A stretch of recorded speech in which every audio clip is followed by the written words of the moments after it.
Hi students, welcome to our channel. So இன்னைக்கு 10ஆம் தேதி 10th ஸ்டாண்டர்டுக்கான பப்ளிக் எக்ஸாம் ரிசல்ட்ஸ் நமக்கு வெளியிட போறாங்கன்றது உங்க எல்லாருக்குமே தெரியும். ஸோ இன்னைக்கு ஒரு முக்கியமான நாள். ஸோ எல்லாருமே எக்ஸாம்ஸை நல்லபடியா எழுதிட்டு நல்ல மார்க் வரும்னு சொல்லிட்டு எக்ஸ்பெக்ட் பண்ணிட்டு இருப்பீங்க. ஸோ ஃபர்ஸ்ட் ஆஃப் ஆல் இந்த ரிசல்ட்டை செக் பண்றதுக்கு முன்னால நீங்க என்ன மார்க் எக்ஸ்பெக்ட் பண்றீங்களோ அதை விட அதிகமான மார்க் எடுக்கிறதுக்கு நான் கடவுள்கிட்ட ப்ரே பண்ணிக்கிறேன். ஸோ எல்லாருக்குமே பெஸ்ட் ஆஃப் விஷஸ், நல்ல மார்க் ஸ்கோர் பண்ணணும். சப்போஸ் நம்ம எக்ஸ்பெக்ட் பண்ண மார்க் நம்மளால ஸ்கோர் பண்ண முடியலைனாலும் தயவு செஞ்சு யாரும் வருத்தப்பட வேணாம். ஏன்னா இந்த மார்க் நமக்கு ஒன்றும் எந்த வகையிலையும் நமக்கு பெரிய அளவில் யூஸ் ஆக போகிறது கிடையாது. ஸோ அதிகபட்சமான 11th அட்மிஷனுக்கு தான் நமக்கு இது யூஸ் ஆகுமே தவிர நம்ம எக்ஸ்பெக்ட் பண்ணக்கூடிய அந்த மார்க் வரலன்னா தயவு செஞ்சு யாரும் கவலைப்படாதீங்க.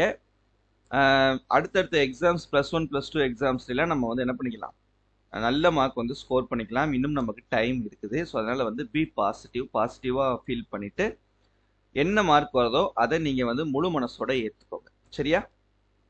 ஓகே. ஸோ இப்போ 10th ஸ்டாண்டர்டுக்கு உங்களுக்கு இன்னைக்கு காலையில் 9:30 மணிக்கு உங்களுக்கு இந்த ரிசல்ட்ஸ் பப்ளிஷ் பண்ணுறாங்கப்பா. ஸோ அது அஃபிஷியலாக நமக்கு டிஜி நமக்கு இந்த சர்க்குலர் அனௌன்ஸ் பண்ணியிருந்தாங்க. ஸோ இந்த ரிசல்ட்டை பார்த்தீங்கன்னா நீங்கள் 3 வெப்சைட்டில் செக் பண்ணிக்கலாம் அப்படின்னு சொல்லி கொடுத்துருக்காங்க. tnresults.nic.in, dge.tn.gov.in. இப்போ புதுசாக இன்னொரு வெப்சைட் ஆட் பண்ணியிருக்காங்க. இந்த வெப்சைட் உங்களுக்கு சென்ட்ரல் கவர்மெண்ட்டுடைய வெப்சைட். இந்த http.results.digitlocker.gov.in இருக்கு பார்த்தீங்களா, இது சென்ட்ரல் கவர்மெண்ட்டுடைய வெப்சைட். ஸோ அதனால் உங்களுக்கு இந்த 3 வெப்சைட்டில் ஏதாவது ஒரு வெப்சைட்டில் போய் நீங்கள் செக் பண்ணிக்கலாம். ஸோ மேக்ஸிமம் உங்கள் மொபைல் ஃபோனுக்கும் அந்த ரிசல்ட் வந்துடும். ஸோ அதனால் நீங்கள் அதை வச்சும் நீங்கள் பார்த்துக்கலாம். சப்போஸ் நீங்கள் ப்ரைவேட் கேண்டிடேட்ஸாக இருந்தீங்கன்னா நீங்கள் எக்ஸாமுக்கு அப்ளை பண்ணும்போது எந்த ஃபோன் நம்பர் கொடுத்தீங்களோ அந்த ஃபோன் நம்பருக்கு உங்களுக்கு எஸ்எம்எஸ் மூலமாக அனுப்பிடுவாங்க. சரியா? ஸோ இதான் அந்த அவங்க கொடுத்துருந்த அந்த அஃபிஷியல் வெப்சைட்டு. இந்த இப்போதைக்கு பார்த்தீங்க அப்படின்னா உங்களுக்கு இந்த இது மட்டும்தான் இருக்கும். 12th அந்த 11th அரியருக்கான ரிசல்ட் மட்டும்தான் இருக்கும். ஸோ 9:30க்கு நீங்கள் செக் பண்ணி பார்த்தீங்கன்னா இதுக்கு கீழே SSLC examination results March April 2024 அப்படின்னு சொல்லிட்டு ஒரு லிங்க் ஒன்று ஓப்பன் ஆகிருக்கும். ஸோ அந்த லிங்க்ல நீங்கள் கிளிக் பண்ணிட்டு அதில் போனீங்கன்னா உங்களுக்கு ரிஜிஸ்ட்ரேஷன் நம்பர் இந்த மாதிரி வந்திருக்கும். இதில் ரிஜிஸ்ட்ரேஷன் நம்பரையும் இதில் டேட் ஆஃப் பர்த்தையும் என்டர் பண்ணிட்டு கெட் மார்க்ஸ் அப்படின்னு சொல்லிட்டு கொடுத்தீங்கன்னா உங்களுக்கு உங்களுடைய மார்க்கை நீங்கள் வியூ பண்ணி பார்த்துக்கலாம். சரியா?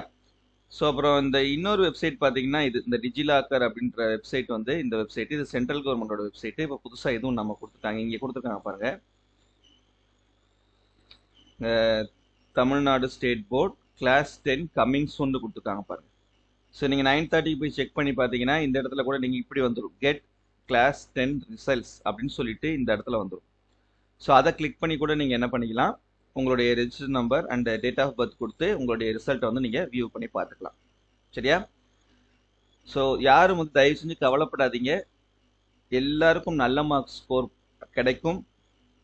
நம்ம எல்லாருமே ஹார்ட் ஒர்க் பண்ணியிருக்கோம் 1 இயரா.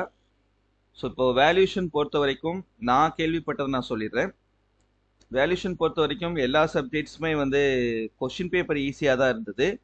அதனால வேல்யூஷனும் நல்லா தான் பண்ணியிருக்காங்களாம், எக்ஸப்ட் சயின்ஸ்.